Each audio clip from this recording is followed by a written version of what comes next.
آخرت کی تیاری کرتے رہیں، قیامت کا منظر کچھ یوں ہوگا۔ قیامت کا دن بہت عظیم دن ہے۔ اس دن سنگین حادثات پیش آئیں گے۔ وہ دن نہایت تلخ دن ہوگا۔ ہر طرف مصیبت چھا جائے گی۔ اس دن کا شر ہر طرف پھیلا ہوگا۔ بہت خوف اور گھبراہٹ کا عالم ہوگا۔ اس دن کی ہولناکیاں دیکھ کر آنکھیں پتھرا جائیں گی۔ اس دن کی شدت سے دل اور نگاہیں الٹ جائیں گی، کلیجے منہ کو آ جائیں گے۔ وہ دن بچوں کو بوڑھا کر دے گا۔ حاملہ عورتوں کے حمل گر جائیں گے۔ وہ دن ٹلنے والا نہیں ہوگا۔ اس دن انسان جائے پناہ تلاش کرے گا۔ اس دن کسی کا مکر و فریب کام نہیں آئے گا۔ اس دن کوئی عہدہ، کوئی منصب کام نہ آئے گا۔ اس دن کوئی رشتہ کام نہ آئے گا۔ اس دن دنیا کی ہر چیز فنا ہو جائے گی۔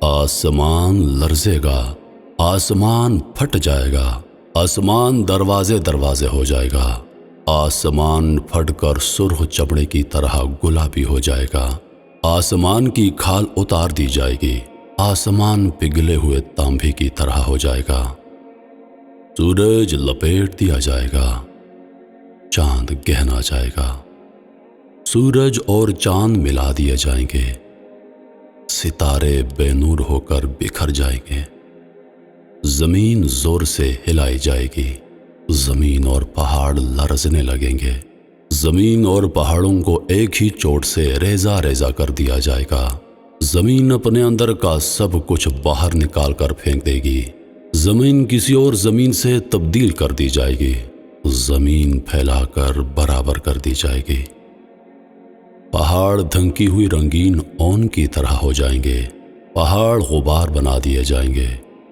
سمندر بھڑک اٹھیں گے، سمندر پھاڑ دیے جائیں گے۔ اس دن سور پھونکا جائے گا۔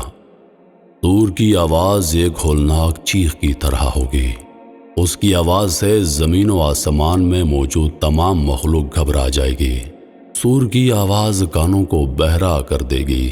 سور کی آواز کی شدت سے زمین و آسمان کی ہر چیز بے ہوش ہو کر گر پڑے گی۔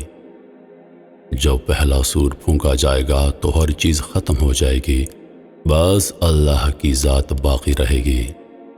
دوسرا سور لوگوں کو جمع کرنے کے لیے پھونکا جائے گا۔ ایک ہی ڈانٹ سے سب کو اٹھایا جائے گا۔ سب لوگ قبروں سے اٹھ کھڑے ہوں گے۔ اس دن اولین و آخرین کو اکٹھا کیا جائے گا، کوئی ایک باقی نہ چھوڑا جائے گا۔ جانوروں کو بھی اکٹھا کیا جائے گا۔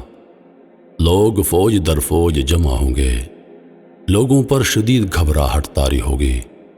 مجرموں کی آنکھیں دہشت سے نیلی ہو رہی ہوں گی۔